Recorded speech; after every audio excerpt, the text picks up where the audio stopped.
Hello everyone, hope you're doing well. Today we're going to be talking about the aerodynamic force. This is really exciting stuff. Oh man, this is really fun, really interesting, and kind of wacky stuff. It made me, when I learned this, my mind was blown.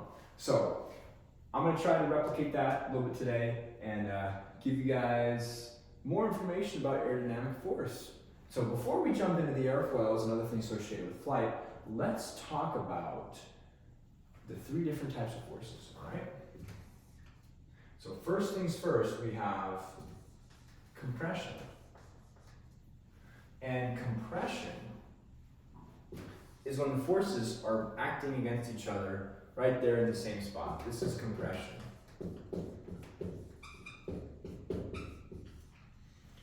Then our next force is tension.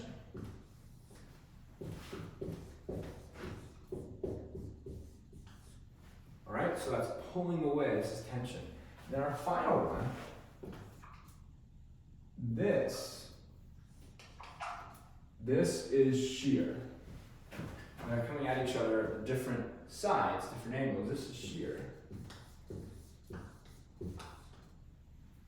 So we have compression, tension, and shear. And so viscosity, when we're talking about viscosity, this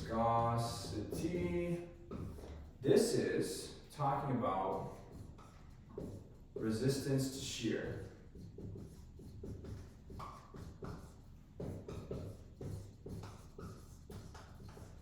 So shear is the biggest thing that we're talking about, and it's usually associated with, let's just say we have a ramp here, and we have water droplets all coming down. Usually it's gonna like hit and then all just start flowing down.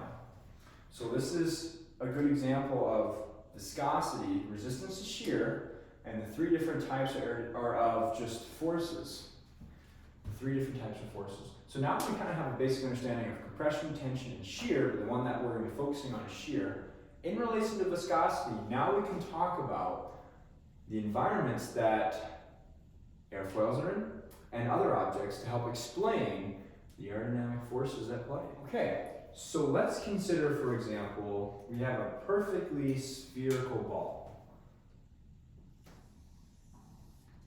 Now, I'm no artist, but that's probably pretty close.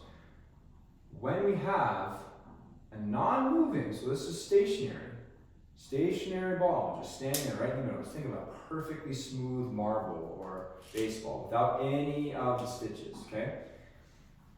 We have airflow flowing straight. We have our stagnation point right here. And then it flows around and continues on, right? So we have all this sort of disturbance, but then regaining and back to that laminar flow. This was all laminar, see there's no turbulence. So, when we have this, we have high pressure in the front, we have high pressure in the back, and because of this reduced area on top, and because of the increased velocity, we now have the lower pressure. All right? So we have in a balanced situation, so in a low viscosity,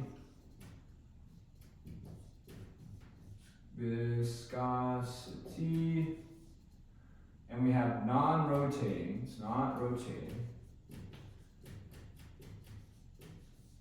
All right? We have laminar flow, we have low viscosity, and we have not rotating. We're going to have a balanced situation, okay? This is going to be balanced. So, let us now talk about when we have a rotational force applying that. Once it starts rotating, what happens to this perfectly balanced situation? So let's take a look about that. Perfectly balanced. And so what we can draw is we can draw force vectors. Oh, there goes Another cap is missing. All right, so here, and we can draw the different areas which is affected. Okay, I'll set these down. So we have this area here, and then this area here, and this is all positive, greater than atmospheric pressure. And then we have in these regions, all this region, we have lower than atmospheric pressure in this region. So basically we have a relative high here, and then we have relative lows here. Just like how we described there. This is kind of just showing this in this situation. So this is a balanced, so non-rotating. Let's now take a look at what happens when we start rotating it.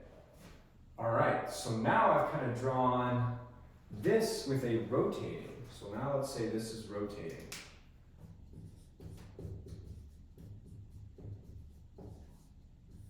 So because of that rotation, we still have the high pressure here and the high pressure here, but since it's rotating, it's adding that velocity, it's changing the forces. Now there's forces applied. Because of that rotation, what we're actually going to see is we're going to see lower pressure on top and higher pressure on the bottom.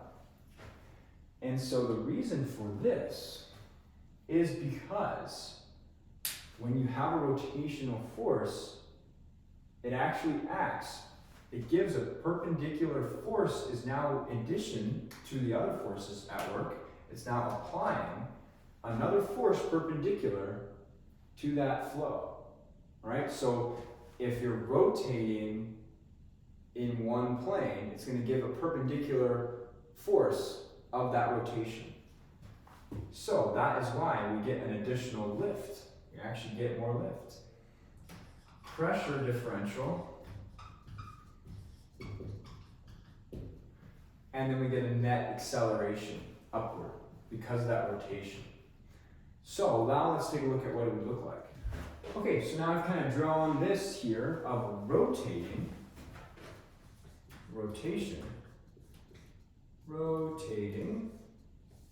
and as you can see, the resultant low on the top is actually giving us more lift than on the bottom.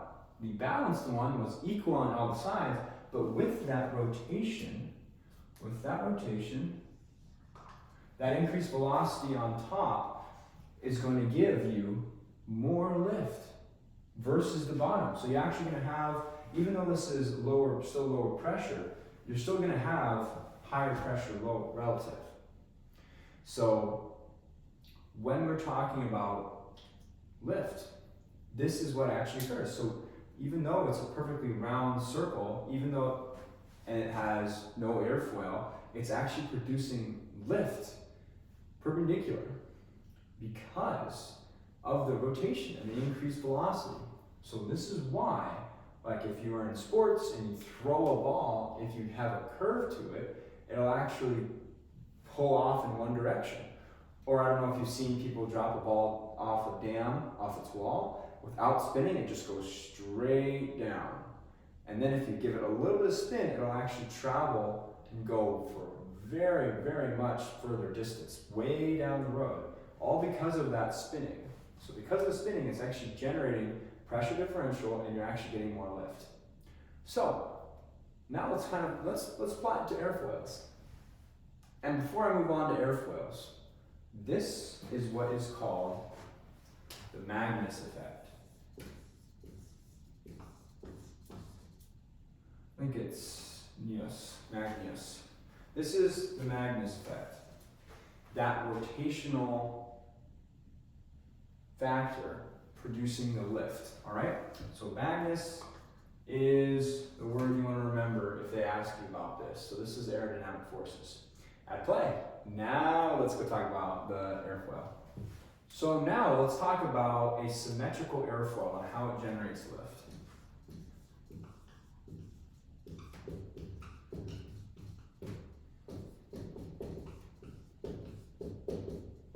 Okay, so symmetrical airfoil. We've been told that, well, you need the differences in pressures. And if there's the same on the top and on the bottom, how do they generate lift? Well, that's a great question. So let's talk about what are some ways it happens. Just like how we described with the ball, if it's stationary, if it's completely level, it's just going to hit, airflow is going to separate or break apart from each other. They're not going to separate from the top. It's just going to smoothly laminarly flow over and then join back. So there's no real differences other than the front being high pressure, the top being low pressure, the bottom being low pressure, and then the back being high pressure. So we still have a balanced condition when we're at zero angle of attack. At zero angle of attack, okay? No degrees. It's just gonna be just like how we talked about that sphere, all right? Now let's see what happens when we add angle of attack. So now we have our airfoil that's perfectly symmetrical. When we add angle of attack, all of a sudden, all this airflow is going to be deflected differently.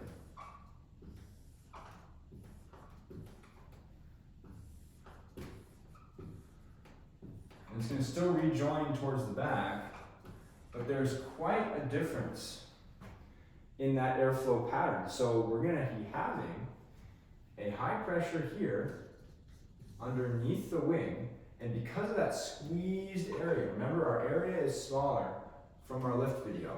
The area is smaller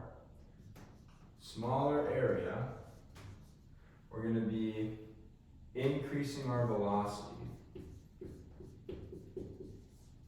All right, so increasing our velocity, we're going to get a low pressure, and then under here, we're going to have a big area. Oops. We'll make that red colored.